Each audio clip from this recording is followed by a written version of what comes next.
Assalamu алейкум, жалпы достор, кандайсыздар? Кармаган орозоңуздар кабыл болсун. Бүгүн иш артында дал ушундай жумшак, даамдуу, өзгөчө кекстерди жасадым. Сиздер дагы дал ушундай магазинский кекстерди жасагыңыздар келсе, магазинский деген мотоюкка окшоп кеттүбү? Жакшынакай сүйлөп отуп эле замкания болуп, ушундай мужской голос чыгып кетет да. Айтор, сиздерге рецепт керек болгон болсо, видеону аягына чейин көрүңүздөр. Алгач эле 2 чоң кашык айранга жарым кичинекей кашыктан сода салып туруп, жакшылап аралаштырасыздар дагы, коюп коюңуздар. Ал болсо выж болуш керек. Экинчи болсо, дал ушундай высший сорт унду аласыздар. Бул жерде 1,5 чоң чыны ун бар. Ага 1,5 ушундай пакетик разрыхлитель салабыз дагы, жакшылап аралаштырып аласыздар. Бул выж дебейт, жөн эле аралаштырып коесуздар. Бул жерде 3 пияла сахар бар жана 4 жумуртка. Андан соң жарым чыны айран. Айрандын ачыганы да боло берет, ачыбаганы да боло берет. Кадимки коробкада кефир дагы боло берет. Мен болсо турецкий жанагы айрандан коштум. Андан соң жылуу суу 1 пияла и 1 пиялада суу май коштум. Аларды жакшы перемеш кыласыздар. Жакшылап аралаштырып, андан соң сахарды эритип алгандан кийин бетине мындай көбүк окшогон нерселер чыгып калат. Ошондо токтотуп турасыздар. Жакшылап аралаштырып алып, андан соң жана биринчи даярдаган айраныбыз барго, выж деген. Ошол даяр болуп калат. Ошону кошосуздар, аны дагы жакшылап аралаштырып аласыздар. Ванилин жакшы көрсөңүздөр, кошсоңуздар болот. Эгерде жыты жакпаган болсо, кошпой эле койсоңуздар болот.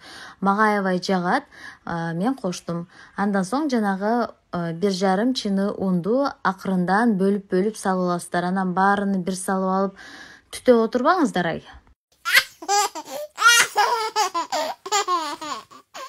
Унду болсо 3кө же 2ге бөлүп, өзүңүздөргө карап жакшылап аралаштырып аласыздар. Коюктугу дал ушундай болсо болот.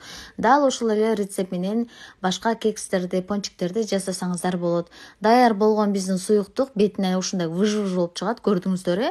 Андан соң дал ушундай идиштерге салып туруп, өтө көп толтурбай сала бересиздер. Бул жерде 1,5 кашыктан салынды, чоң кашыктан. Карайсыздар, менин идиштерим кичине чоңураак болгондуктан 1,5-2 кашыктан салынды. Эгерде сиздердики кичирээк болгон болсо, көлөмү 1 кашыктан деле болот. Булардын дагы размерлери бар экен, мен кайсы размер экенин точно билбейм. Илгери согуш маалында алынган идиштер булар.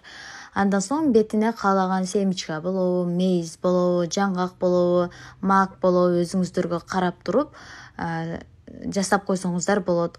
Духовканы болсо 180 градуска жандырасыздар дагы, вентиляторду күйгүзбөйсүздөр. Бул жерде жөн эле асты үстү бирдей иштеген жерине жандырып туруп, муну до свидания жакшы баргыла деп туруп, осторожно, двери закрывается деп туруп киргизип койгула.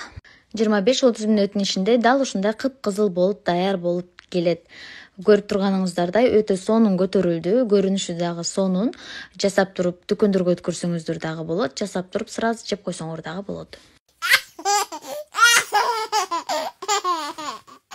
Бул рецепт менен 35-40 штука жакын даярдалат. Сиздер дагы сөзсүз түрдө жасап көрүңүздөр. Барын эле мейиз салдым эле, эмнегедир жутуп алыптыр. 1-2 деле көрүнүп турат, калганы жок. Билбейм эмнеге кирип кеткен. Сүзөйүн деп мага окшоп чөгүп кеткен окшойт.